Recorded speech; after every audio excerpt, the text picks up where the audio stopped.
भक्ति मार्ग में सबसे बड़े पतन का कारण है दंभ। कभी भी दंभ मत करो। नहीं मन लग रहा भक्ति में तो मत करो 4 दिन, पर दंभ मत करो। नई भावना उत्पन्न हो रही तो मत जाइए 2 दिन कथा में, पर दंभ मत करो। दंभ का मतलब यह नहीं होता कि मन नहीं कर रहा कथा, आपका मन नहीं हो रहा कि कथा में नहीं जाना, अभी मन नहीं हो रहा, लेकिन फिर भी आपने ये विचार किया कोई बात नहीं, मन नहीं हो रहा फिर भी चलो, ये दंभ नहीं है। दंभ किसको कहते हैं? मन नहीं हो रहा कथा में जाने का, पर ओहो पड़ोसी भी जा रहा है, वो भी जा रहे हैं, ओ मेरे रिश्तेदार भी आ रहे हैं, वो लोग वहां जाएंगे और वहां जाकर के जब मुझको नहीं देखेंगे तो उनके मन में आएगा कथा हो रही है, वो नहीं आ रहा। इस भावना से कथा में आना यही दंभ है। इसी भावना से वृंदावन जाना, गिरिराज जी परिक्रमा करना, तिलक लगाना, कंठी माला पहनना, ये सब इस भावना से कि वो क्या कहेगा, ये दंभ है।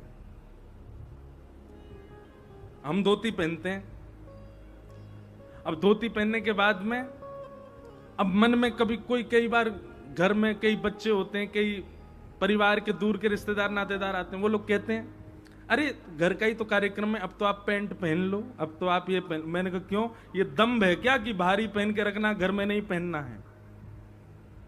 हम तो क्रिकेट खेलने जाते हैं तो भी धोती पहन के जाते हैं, खूब छक्का मारते हैं।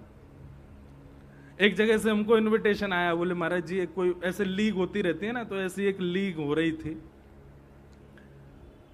उसमें सारे सेलिब्रिटी वगैरह थे। बोले तो मैंने कहा भैया पहली बात तो हम पे समय नहीं, कथाएं बहुत हैं, दूसरी बात अगर कभी आए भी भविष्य में तो हमारी एक शर्त है, क्या हम धोती में ही खेलेंगे? वो धोती में कैसे चलेगा? मैंने तो फिर मैं नहीं आ रहा।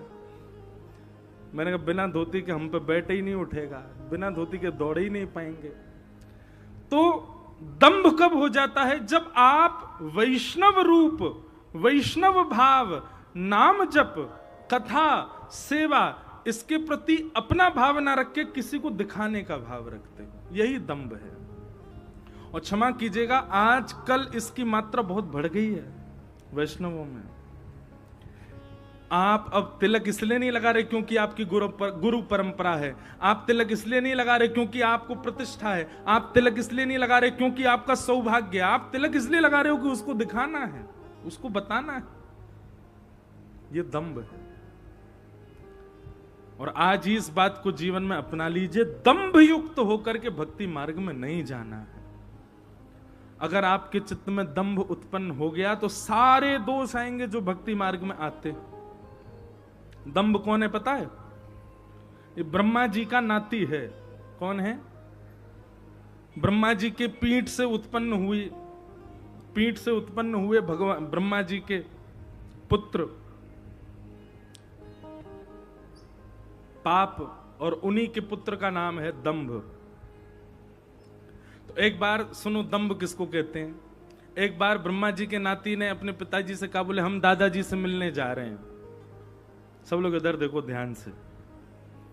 तो पिताजी ने कहा हाँ बेटा जाओ। तो ब्रह्मलोक गया दंभ अपने दादाजी से मिलने, ब्रह्मा जी से मिलने। कैसे गया?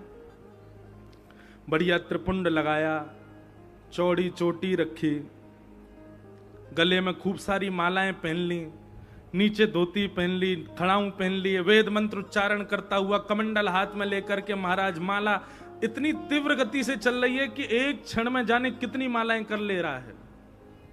यही तो दंभ है। कई लोगों को हमने देखा है, किसी की हम निंदा नहीं कर रहे हैं, पर वो गाली गलौज भी चल रही है, फिर भी हाथ में माला चली रही है, इसको खींचे ही जा रहे हैं। तो दंभ भी ऐसे ही जा रहा था ब्रह्मा जी से मिलने, नाम जब चल ही रहा है और सामने कोई आ जाए तुरंत दंभ रुक जाए, पहले कमंडल से पानी छिड़के फिर आगे बढ़े। ऐसा करता हुआ दंभ जब पहुंचा ब्रह्मलोक में तो ब्रह्मा जी, ओहो आज तो कोई बहुत बड़ा संत सिद्ध आया हमारे यहाँ, स्वागत करो भैया इनका। स्वागत करके दंभ को वहां पर लाया गया। ब्रह्मलोक में जाकर के भी दंभ अपने कमंडल से जल छिड़काव कर रहा था। जहां खड़ा हुआ वहां पर भी महाराज पहले जो है कुशा से उस जगह को झाड़ा, तब जाकर के खड़ा हुआ। ब्रह्मा जी अपने आसन से ही खड़े हो गए, बोले भगवान आप ब्रह्मलोक में आए, आपका बहुत बहुत स्वागत, विराजमान हो जाइए। कहने लगा, बोले कि यहां मेरे बैठने लायक कोई जगह ही नहीं है, सब अपवित्र है। इसको दंभ कहते हैं, इतना ऊंचा। वो ब्रह्मलोक ही अपवित्र है उसके लिए। तो ब्रह्मा जी बोले तो आप एक काम करो, आप चल के आओ, हमारी गोद में बैठ जाओ। ब्रह्मा की गोद में तो बैठ ही सकते हो। तो दंभ चल के, हाँ आपकी गोद में बैठ सकता हूं। चल करके पास गया, ब्रह्मा जी की गोद में बैठने लगा। बैठने से बोले, ओहो, इस पर भी एक आध बार कोई ना कोई बैठा तो है। कमंडल का जल गोदी में डाल दिया, पूरे गीले कर दिए। ब्रह्मा जी बोले, अब बैठूंगा इस पे।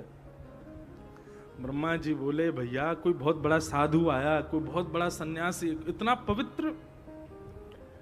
दंभ जाकर के जैसे ही उनकी गोद में बैठा तो ब्रह्मा जी में भी दंभ उत्पन्न होने लगा। तुरंत समझ गए, ओहो ये तो कोई और नहीं है, ये तो हमारा नाती है दंभ।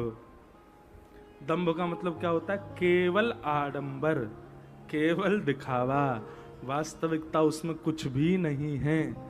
भक्ति में पतन का सबसे पहला कारण, जिससे सारे अपराध बनते हैं भक्तों से, वो सबसे पहला कारण है दंभ। कंठी माला, तिलक, स्वरूप, सेवा, इसको सौभाग्य से कीजिए। कथा सौभाग्य से सुनने जाइए, वृंदावन सौभाग्य और खूब आनंद में जाइए, कभी दंभ में मत जाइएगा। आप एक बार भी दंभ में आसक्त होकर के यदि भक्ति मार्ग में आए तो पतन होगा ही होगा। तो इस कलिकाल में भगवत प्राप्ति का सर्वश्रेष्ठ साधन क्या है? श्रीमद् भागवत की कथा।